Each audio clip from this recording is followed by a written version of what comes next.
Welcome to Talk of the Town. I'm Phil Arno. And I'm Kim Piazza. It's nice to be back.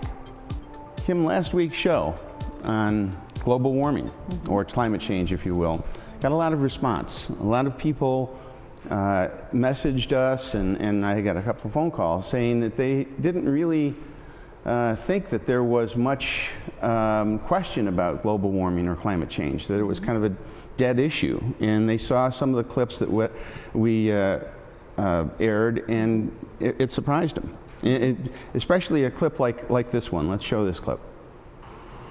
Patrick Moore is considered one of the foremost environmentalists of his generation. He is co-founder of Greenpeace. The shift to climate being a major focal point came about for two very distinct reasons. The first reason was because by the mid-'80s, a majority of people now agreed with all of the reasonable things we in the environmental movement were saying they should do.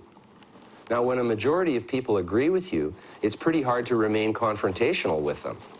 And so the only way to remain anti-establishment was to adopt ever more extreme positions.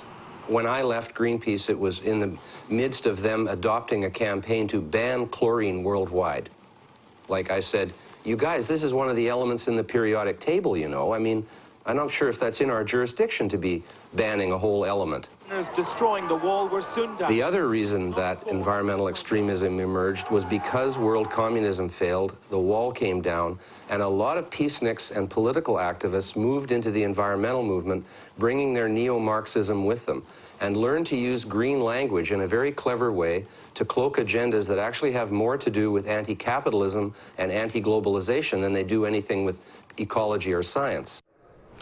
Now that was Patrick Moore, one of the co-founders of Greenpeace, one of the original environmentalists, not exactly a greedy industrialist who's basically has money interests in fossil fuels.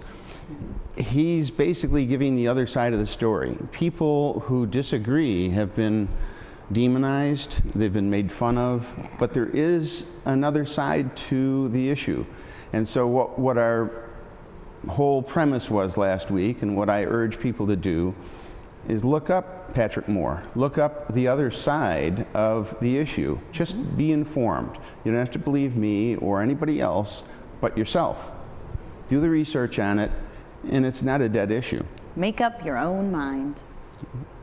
And when we come back? Well, we've got another issue that's facing, that families in Western New York are facing, families all over the world are facing, and it's coping with Alzheimer's. And when we come back, we're going to meet two women making a difference in our hometown.